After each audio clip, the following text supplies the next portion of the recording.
नमस्कार दोस्तों, मैं डॉक्टर ब्रजेश जलावा एक बार फिर हाजिर हूँ आपके लिए एक नया वीडियो लेकर। दोस्तों, हर वीडियो में मैं आपको बताता हूँ कि किस तरह से हम लोग डेयरी पालन का जो व्यवसाय करते हैं वो किस तरह से हमें डेयरी व्यवसाय को करना चाहिए, किस तरह की मशीनें हम लोग उसमें उपयोग करते हैं। साथ ही साथ पशुओं की मैंने आपको कई डेयरियाँ भी विजिट कराई, इसमें आपको मैंने बताया है कि किस तरह के पशु हमें रखना चाहिए और किस तरह की हमें देखभाल करना चाहिए। लेकिन किसान भाइयों, अभी वर्तमान जो समय चल रहा है वो समय हमारा चल रहा है, यहाँ पर कुछ रोग फैल जाते हैं पशुओं में, जैसे कि हमारा खुरपका, मुंहपका जिसे हम एफएमडी कहते हैं, गला घोटू, और एक और हमारा आता है ब्लैक क्वार्टर। इन 3 तरह की जो हमारे पास अभी बीमारी चलती हैं, इनके लिए मानसून आने के पहले टीके लगते हैं। दोस्तों, एक वीडियो में पहले टीके के ऊपर बना चुका हूँ, उसमें आपको मैंने बताया है कि कौन सा टीका कब लगना चाहिए और उसकी कॉस्ट कितनी आती है, यानी कितने का टीका हमें पड़ता है, कितना खर्च हमारा उस टीके में होता है। लेकिन दोस्तों, कई बार क्या होता है कि हम लोग टीके नहीं लगवा पाते हैं और टीके नहीं लगवाने के कारण वो रोग हमारे पशुओं में फैल जाता है। तो अब अगर हमारे पशु को, जैसे हम लोग बात आज जो वीडियो लेकर आए हैं वो है हमारा खुरपका और मुंहपका यानी कि FMD, foot and mouth disease को लेकर हम लोग फूट यानी कि पेड़ों संबंधित है और माउथ यानी कि मुँह से, यानी कि जो हमारी खुरपका और मुंहपका बीमारी है यह सबसे पहले उसके मुँह में और यानी कि जीभ और मसूड़ों पे होती है। दूसरा क्या होता है, उसके खुरों के बीच में इसमें कई प्रकार के जख्म बन जाते हैं।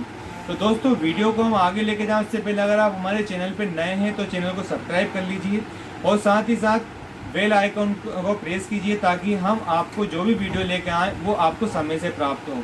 तो चलिए दोस्तों, अब शुरू करते हैं। हम लोग आज देखेंगे कि जब भी हमारे पशु को एफएमडी का टीका नहीं लग पाया और अगर हमारा पशु एफएमडी से ग्रसित हो जाता है तो उस समय हमें क्या करना चाहिए। दोस्तों, सबसे पहले हम लोगों को सिम्टम समझ में आना चाहिए कि हमारे पशु को कौन सी बीमारी हुई है।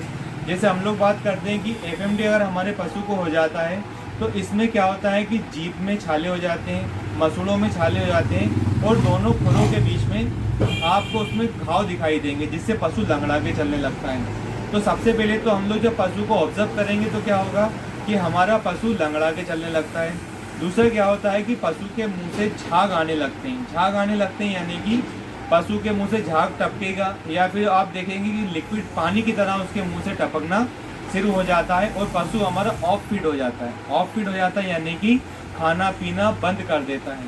तो दोस्तों, इस तरह की कंडीशन आपको कुछ इमेजेस में आपको यहाँ दिखा रहा हूँ। आप इन सभी इमेज को देखिए। इन इमेज में आपको समझ में आएगा कि अगर हमारे पशु खुरपका और मुंहपका हो गया है तो वह हमारे पशु को किस तरह के लक्षण दिखाई दे रहे हैं। तो दोस्तों, अगर हमारे पशुओं को एफएमडी के कारण मुंह में छाले हो गए हैं और खुरों में छाले हो गए हैं तो अब हमें सबसे पहले क्या करना है। इसके लिए हम लोग सबसे पहले दोस्तों क्या करेंगे, अक्सर आपने गाँव में सुना होगा कि जब भी खुरपका हो जाता है यानी खुरों में घाव हो जाते हैं तो गाँव में चलता है कि देहाती उसमें एक ट्रीटमेंट बताते हैं कि पशु को कीचड़ से निकालिए, जिससे क्या होता है खुर साफ हो जाते हैं। लेकिन दोस्तों, ये सब बिल्कुल मत करिएगा, क्योंकि कीचड़ से पशु को जब हम निकालते हैं तो घाव में क्या होता है, घाव और गहरा हो जाता है, यानी कि जो घाव हमारा भरने लगता है वो भी हमारा घाव छिलने लगता है। सबसे पहले तो दोस्तों, आप इसके लिए कोई भी पशु चिकित्सक को बुलाइए और अपने पशु का इलाज कराइए। इलाज कराने के लिए आप उसको लगातार 3 से 4 दिन तक एंटीबायोटिक लगवाइए, जिससे क्या होता है घाव सूखने लगते हैं। दूसरी बात क्या है कि इसको हम लोग किस तरह से उसको सावधानी रख सकते हैं। दोस्तों, जब भी इस तरह के घाव अगर हो जाते हैं तो पशु की जीभ में छाले हो जाने के कारण पशु ऑफ फीड हो जाता है। तो इसके लिए हमें क्या करना चाहिए कि पशु की जीभ को निकाल के उसे ग्लिसरीन लगाना चाहिए, जिससे क्या होता है उसकी जीभ में थोड़ी नरमाहट आती है और वह खाना शुरू कर देता है। दूसरा, अगर आप ग्लिसरीन नहीं लगा पा रहे हैं दोस्तों, तो आपको पता है कि सोया ऑयल, हम लोग सब जानते हैं कि सोयाबीन का जो तेल होता है उसमें रोटियों को भिगोकर हमारे पशु को खिलाना चाहिए, जिससे क्या होता है उसकी पूरी जीभ पर वह तेल लग जाता है और पशु को कुछ राहत मिलती है। साथ ही साथ दोस्तों, एक आपने दवाई का नाम सुना होगा पोटेशियम परमैंगनेट, जिसे पहले लाल दवा के नाम से हम लोग जानते थे, आज भी उसे लाल दवा के नाम से भी हम लोग कई मेडिकल स्टोर में मिल जाती है। आप उसे लाल दवा कहिए या पोटेशियम परमैंगनेट कहिए। इसकी इमेज आपको मैं दिखा देता हूँ किस तरह का प्रोडक्ट होता है ये। इसके साथ क्या है दोस्तों, इसका 1 ग्राम सॉल्यूशन बनाना है, यानी कि 1 ग्राम 100 ml में 1% सॉल्यूशन जिसे हम लोग कहते हैं। 1 ग्राम आप लेंगे और कितने पानी में घोलेंगे, 100 ml, और यदि आप उसे 1 लीटर में घोल रहे हैं तो 10 ग्राम आपको उसको घोलना है, यानी कि सॉल्यूशन होना चाहिए 1%। और सॉल्यूशन 1% बनाने के बाद जो भी हमारे पशु के पैरों में घाव हो गए हैं उन घावों को क्या करना चाहिए, उस पानी से अच्छे से साफ करना चाहिए।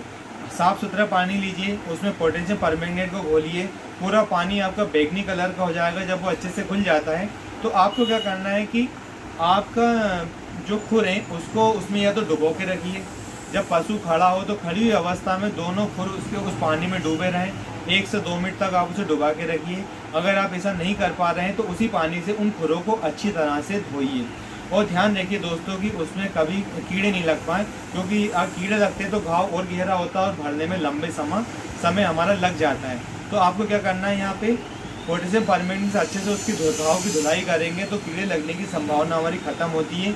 और दोस्तों ये क्या होता है, डिसइंफेक्टेड होता है, यानी कि जो भी हमारे सूक्ष्म जीव वहाँ ग्रोथ करते हैं उनको ख़त्म कर देता है। एंटीसेप्टिक का भी काम ये करेगा। इसके साथ दोस्तों उसको आप स्प्रे करिएगा। स्प्रे मार्केट में बहुत सारे आते हैं, आपको नाम बताने की ज़रूरत नहीं है। बॉन्ड हिलर के नाम से कई तरह के स्प्रे आपको मार्केट में मिल जाएंगे।